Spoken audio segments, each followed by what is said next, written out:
ফিরে এলাম বিরতির পর। দেখছেন ধর্মযুদ্ধ 2024 প্রথম দফার ভোট গ্রহণ সকাল 7টা থেকে শুরু হয়ে গেছে। কোচবিহার, আলিপুরদুয়ার, জলপাইগুড়িতে কিভাবে ভোট গ্রহণ হচ্ছে, কত শতাংশ ভোট গ্রহণ হয়েছে, সেই সমস্ত আপডেট আপনাদের সামনে তুলে ধরছে। বিক্ষিপ্ত যে সমস্ত ঘটনা ঘটেছে, অশান্তির হোক, সংঘর্ষের হোক, সেই খবরও আপনাদের দিচ্ছি। এবং সঙ্গে রয়েছেন বিশিষ্টজনেরা, রাজনৈতিক দলের বিশিষ্টজনেরা যারা আলোচনায় রয়েছেন এই ভোট প্রসঙ্গে।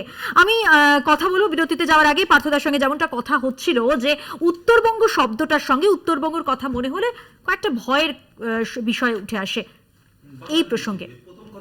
বাংলা ভাগের একটা দাবি বিভিন্ন সময় উত্তরবঙ্গ থেকে ওঠে তোলা হয় এবং তার পেছনে রাজনৈতিক ইন্ধন থাকে। যেমন আমরা বিগত দিনগুলোতে দেখেছি, বিশেষ করে সোজা কথায় বলতে গেলে যে ভারতীয় জনতা পার্টির পক্ষ থেকে কিন্তু এই দাবিগুলো বিভিন্ন সময় আমরা উঠতে দেখেছি। যদিও তাদের রাষ্ট্রীয় নেতৃত্ব বা তাদের রাজ্য নেতৃত্ব সময় সময় বলেন যে না, এটা আমাদের দাবি নয়, কিন্তু তাদের নিচের তলায় যে জনপ্রতিনিধিরা আছে, আমি বলছি তাদের এমপি এমএলএ যারা নির্বাচিত জনপ্রতিনিধি, তারা কিন্তু বিভিন্ন সময় সেই দাবিগুলো তোলে। অর্থাৎ আমরা বাংলায় যেটা চলতি কথা একটা বলি না, যে জলমাপা, অর্থাৎ রাষ্ট্রীয় নেতৃত্ব বলছে না আর নিচের তলার লোকেরা বলছে হ্যাঁ। এই যে জলমাপার প্রক্রিয়া, এই জলমাপার প্রক্রিয়াটা কিন্তু ভীষণ ডেঞ্জারাস। আর একটা কথা আমার যেটা এখানে বলা, যে উত্তরবঙ্গের প্রতি বঞ্চনা, এটা কিন্তু আমরা অস্বীকার করতে পারি না। এটা আজকেও এখনো পর্যন্ত আছে। আমি একটা সামান্য উদাহরণ দিচ্ছি। আমরা রায়গঞ্জে একটা এইমস করতে চেয়েছিলাম এবং আমাদের সময় সরকার সেই এইমসটাকে অনুমোদনে দিয়েছিলেন, কিন্তু সেই এইমসটা উত্তরবঙ্গে করা হয়নি। ফলে সেই বঞ্চনার ইতিহাস কিন্তু আজও চলছে। সেই ইতিহাসে জলমাপার কথা বললেন, বঞ্চনার ইতিহাস প্রসঙ্গে আছি আমরা। ছোট্ট করে প্রতিক্রিয়া নিয়ে নেব। প্রদীপ্তবাবু এবং রুবিদি পরপর বলবেন। আমার একটু বুঝতে অসুবিধা হলো যে আমি এইমসের কথা উনি উল্লেখ করলেন। এইমসের কথা বলতে গিয়ে 2009 সালে ওটা চেয়েছিলেন, যতদূর আমার মনে পড়ছে। 14 সাল অবধি সেই সরকার ছিল। 2009 চেয়েছিলেন, 14 সাল অবধি করেছিলাম। এক্স্যাক্টলি। প্রশ্ন হচ্ছে একটা চিঠি কংগ্রেস সরকার, আমি একটু বলে দিই দাদা, তোমার সঙ্গে বাধাটা কারা দিয়েছিল? আমি হাত তুলে দিয়েছিলাম, আমি কিন্তু মুখে কথা বলিনি। আমি তথ্য দিচ্ছি, যদি ভুল হয় দর্শকরা ওয়েবসাইটে দেখে নেবেন, কংগ্রেস এখানে চিঠি দেখিয়ে দেবে। 2009 সালে যারা অ্যাপ্লাই করেছিল 2014 সাল অবধি তারা সরকারে ছিল, 5 বছর সরকারে ছিল। একটা চিঠি কংগ্রেসের সরকারের তরফ থেকে দেখিয়ে দেওয়া, এবং তখন কিন্তু তৃণমূল কংগ্রেস সরকারের সঙ্গে রয়েছে, মাথায় রাখতে হবে। 2009 থেকে 11 তৃণমূল কংগ্রেস সরকারের সঙ্গে রয়েছে। একটা চিঠি দেখিয়ে দিক যে ওরা ল্যান্ড চেয়ে এখানে ল্যান্ডের অধিগ্রহণের জায়গাটা ক্লিয়ার করেছে। 2, সিপিএম তখন এখানে রাজ্যে রয়েছে, যাদের সঙ্গে দাদারা আজকে যোগ সাজো, আয় আয় হাত দড়ি সখী চল একসঙ্গে চলি, তাদের যে কোনো কমিউনিকেশন, এবং তারা ল্যান্ডের ক্ষেত্রে যে সমস্যা কথাটা বলছি, ওরা তো গ্র্যাব করে চলে, ওই জন্য মাথার মধ্যে ওটা করে। তাদের তোমরা সহযোগিতা করছো, যারা ল্যান্ড গ্র্যাব করে এসছে, তারা ল্যান্ডের কোনো অ্যালোকেশন করেনি।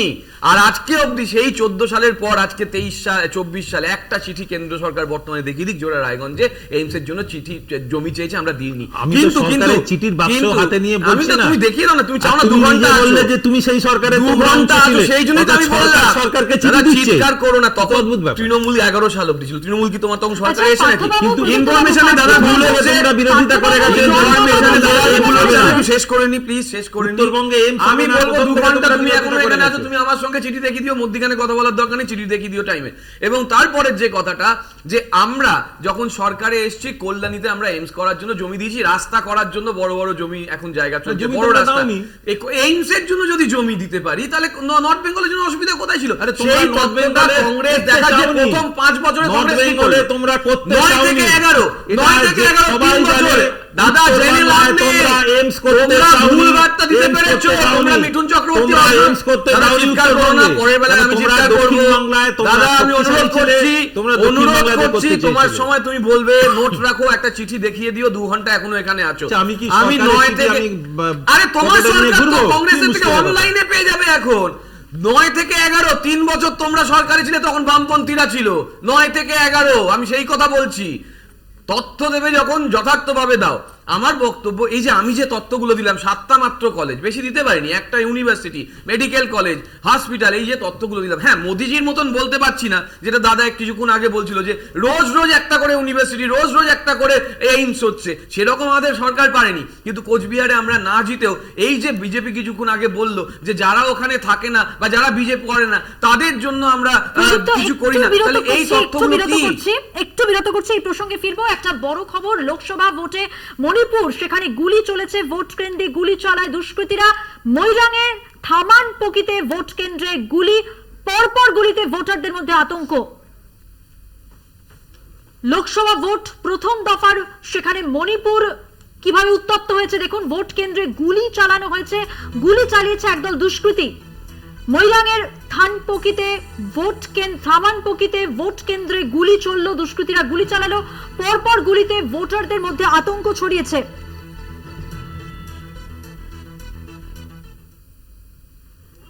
আঠারোতম লোকসভা নির্বাচন প্রথম দফার ভোটে মণিপুরে ভোট কেন্দ্রে পরপর গুলি, সেই ছবি দেখতে পাচ্ছেন।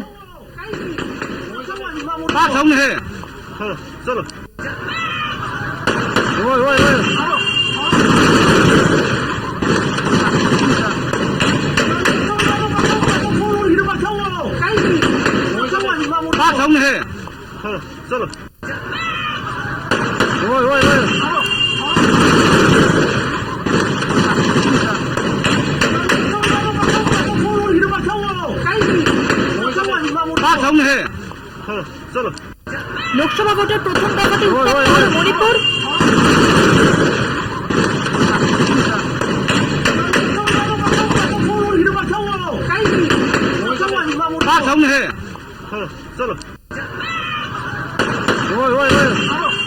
যেটা জানা যাচ্ছে পূর্ব ইম্ফলের একটি বুথে গুলি চলে, দুষ্কৃতীরা এসে গুলি চালিয়েছে এমনটাই খবর। কোথা থেকে এই গুলি চললো তা এখনো স্পষ্ট হয়নি। একের পর এক গুলির শব্দ দেখছেন, সেই ছবি। ভোট কেন্দ্রে পরপর গুলি, প্রথম দফার ভোট গ্রহণ কেন্দ্র উত্তপ্ত, পরপর গুলি চালানো দুষ্কৃতীরা, দেখছেন সেই ছবি। মণিপুরের পূর্ব ইম্ফল বুথে চলল গুলি।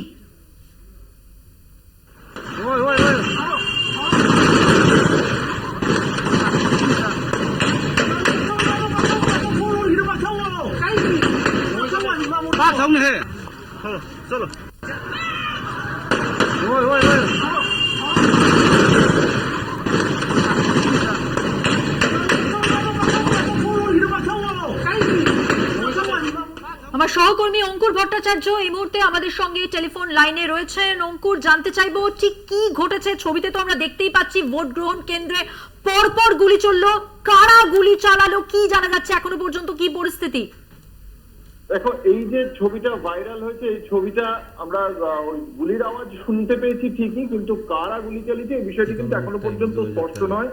মণিপুরে আউটার মণিপুর আর ইনার মণিপুরে এই মানে ভোট হয়েছে এবং তার ভোট চলছে এই দুটি কেন্দ্র, এবং সেখানে হঠাৎ করেই পূর্ব ইম্ফলের একটি বুথে গুলি চলে বলে অভিযোগ, এবং সেখানেই এই গুলির আওয়াজ শোনা যায়। কিন্তু এখনো পর্যন্ত সে বিষয়ে সুনির্দিষ্টভাবে কারা গুলি চালিয়েছে, কেন গুলি চালিয়েছে, এই বিষয়গুলো কিন্তু সুনির্দিষ্টভাবে কেউই জানাচ্ছে না। একটা গান ফায়ার এক্সচেঞ্জের একটা মানে আমরা ছবি দেখতে পাচ্ছি, প্রায় 10 সেকেন্ডের মধ্যেই বেশ কয়েকটা গুলি চলেছে। ইনার মণিপুর এবং আউটার মণিপুরেই আজকে এই ইলেকশন, এবং মণিপুর যে অশান্ত সেটা আমরা বারংবার জানি, এবং এবার মণিপুরে সে কারণে নির্বাচনী প্রচারেও জানি প্রধানমন্ত্রী নরেন্দ্র মোদী। তারপরে আজকের এই ঘটনা অবশ্যই মণিপুরের আইন শৃঙ্খলা ব্যবস্থা নিয়ে নির্বাচন কমিশনের যে ভূমিকা তা নিয়ে অবশ্যই একটা প্রশ্ন তুলে দেবে মধুবন্তী। এবং প্রতিনিধি অঙ্কুর ভট্টাচার্যের সঙ্গে।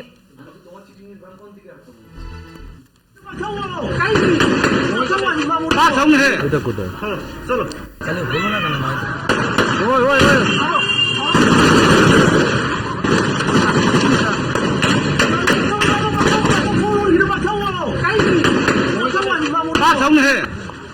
চলো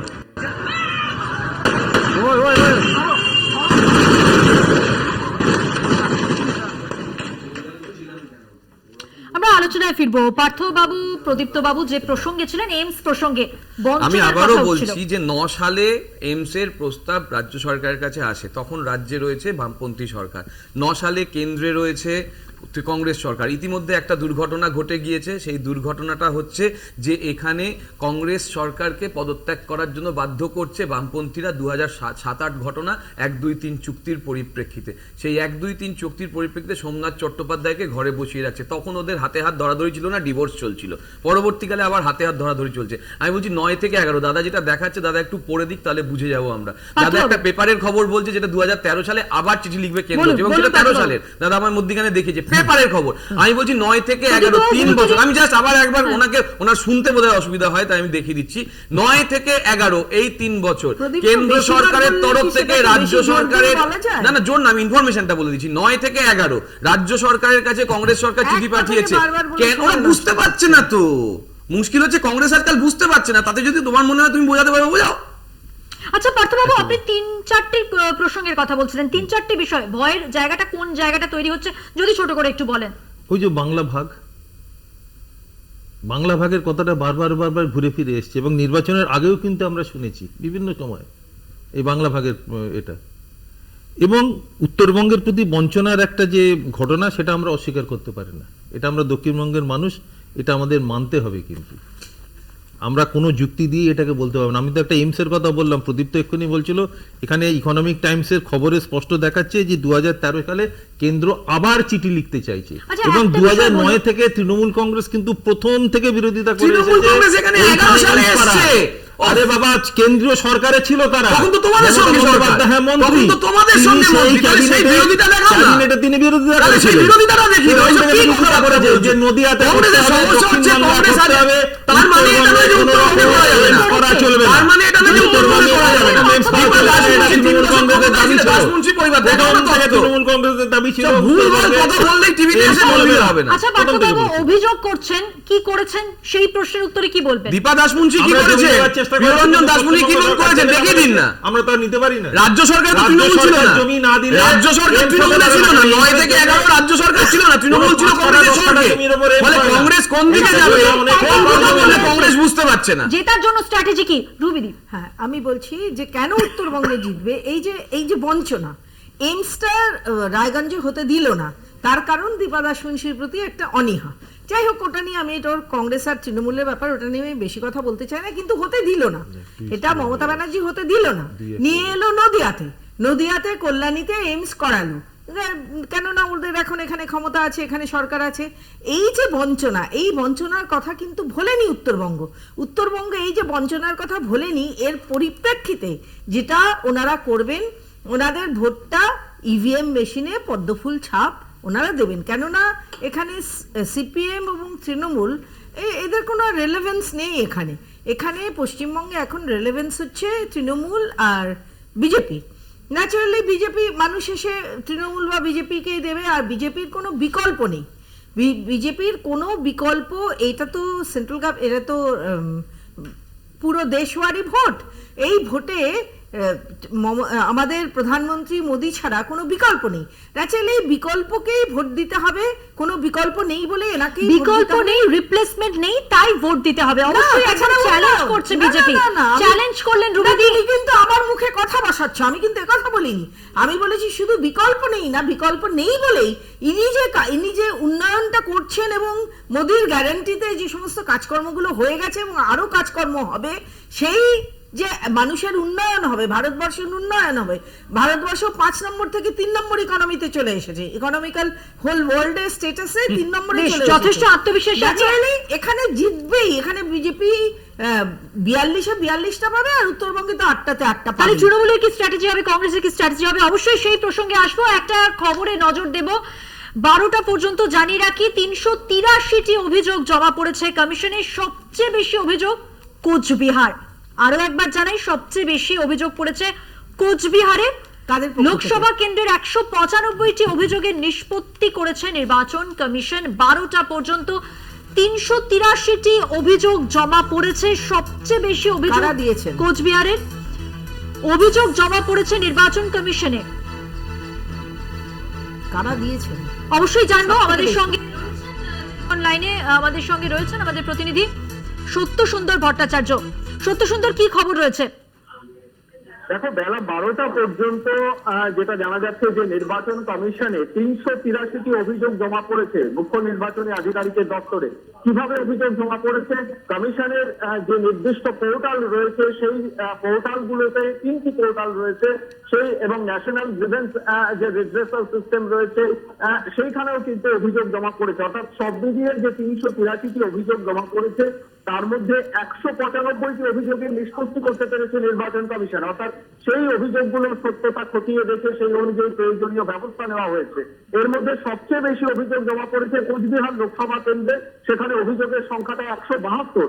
অন্যদিকে আলিপুরদুয়ারে 135টি অভিযোগ জমা পড়েছে এবং জলপাইগুড়িতে জমা পড়েছে 76টি অভিযোগ জমা পড়েছে, এমনটাই কিন্তু আমরা জানতে পারছি। সেক্ষেত্রে যে নির্দিষ্ট পোর্টালগুলিতে অভিযোগ জমা পড়েছে তার ভিত্তিতেই কিন্তু এই নিষ্পত্তি করা হয়েছে এবং সেখানে রাজনৈতিক দলের ক্ষেত্রে জানা যাচ্ছে যে সেখানে যে পোর্টালগুলি রয়েছে সেই পোর্টালগুলিতেও কিন্তু নির্দিষ্টভাবে কোন রাজনৈতিক দল অভিযোগ করছে তার একটা নির্দিষ্ট একটা সংখ্যা জানানো হচ্ছে এবং তার ভিত্তিতেই কিন্তু এই নিষ্পত্তি করা হচ্ছে এবং সেই অভিযোগগুলোর বিরুদ্ধে যাতে অভিযোগগুলোর সত্যতা কতটা রয়েছে সেটা খতিয়ে দেখা হচ্ছে বলে নির্বাচন কমিশন সূত্রে জানা যাচ্ছে। সত্য সুন্দর, জানতে চাইবো ঠিক কি ধরনের অভিযোগ, যদি একটু আলোকপাত করতে পারো। দেখুন, নির্দিষ্টভাবে বুথে ঢুকতে বাধা বা পোলিং এজেন্টকে মারধরের অভিযোগ, এমনকি দেখা যাচ্ছে যে অনেক ক্ষেত্রে সকাল থেকে যে ভোট প্রক্রিয়া শুরু হয়েছিল সেই ভোট প্রক্রিয়াতে অনেক ক্ষেত্রে বুথের বাইরের যে সমস্ত গন্ডগোল, বেশিরভাগই কিন্তু বুথের বাইরের যে সমস্ত গন্ডগোলের সেই অভিযোগ। এই যে 383টি অভিযোগের কথা তোমাকে জানালাম তার মধ্যে সিএমএস একটি পোর্টাল রয়েছে, সিএমএস সিস্টেম, সেখানে কিন্তু এই 383-র মধ্যে 28টি অভিযোগ রয়েছে। তার মধ্যে এখনো পর্যন্ত এই 28টির মধ্যে যে ভাগ নির্বাচন কমিশন সূত্রে আমরা জানতে পারছি, বিজেপির তরফে 9টি অভিযোগ এসেছে, তৃণমূল কংগ্রেসের তরফে 9টি অভিযোগ এসেছে এবং সিপিএম এর তরফে 1টি অভিযোগ এসেছে এই নির্দিষ্ট একটি পোর্টালে। এছাড়া যে সিভিজিল অ্যাপ রয়েছে নির্বাচন কমিশনের, সেই সিভিজিল অ্যাপে এখনো পর্যন্ত 81টি অভিযোগ জমা পড়েছে, তার মধ্যে 74টি অভিযোগের নিষ্পত্তি হয়েছে এবং এনার এনজিআর অর্থাৎ ন্যাশনাল গ্রিভেন্স রিড্রেসাল সিস্টেম যে অ্যাপ রয়েছে সেখানে কিন্তু 274টি অভিযোগ জমা পড়েছে। অর্থাৎ সব মিলিয়ে 383টি যে অভিযোগ জমা পড়েছে সেই অভিযোগগুলোর মধ্যে 195টি নিষ্পত্তি হয়েছে এবং অন্যান্য অভিযোগগুলো কিন্তু খতিয়ে দেখা হচ্ছে। প্রয়োজনে সংশ্লিষ্ট জেলা শাসককে অর্থাৎ জেলা নির্বাচনী আধিকারিক যিনি রয়েছেন তাকে প্রয়োজনীয় নির্দেশ দেওয়া হচ্ছে। পর্যবেক্ষকদের থেকে বিভিন্ন সময় যে জায়গা থেকে গন্ডগোলের খবর আসছে বা যে সমস্ত জায়গায় অশান্তির খবর আসছে, সেটা শীতলকুচি হোক বা দিনহাটাই হোক বা আলিপুরদুয়ার হোক, কুচবিহার হোক, প্রত্যেকটি জায়গা থেকে কিন্তু অবজারভারদের কাছ থেকে রিপোর্ট দেওয়া হচ্ছে এবং সেই রিপোর্ট নিয়ে দ্রুততার সঙ্গে যাতে ব্যবস্থা নেওয়া হয় সেই ব্যবস্থা নিতে নির্দেশ দিচ্ছে নির্বাচন কমিশন। ধন্যবাদ সত্য সুন্দর। কথা বললাম আমাদের প্রতিনিধি সত্য সুন্দর ভট্টাচার্যের সঙ্গে। সময় হয়ে গেছে আরো একটা বিরতি নেওয়ার, বিরতির পর থাকছে আরো খবর, সঙ্গে থাকবেন।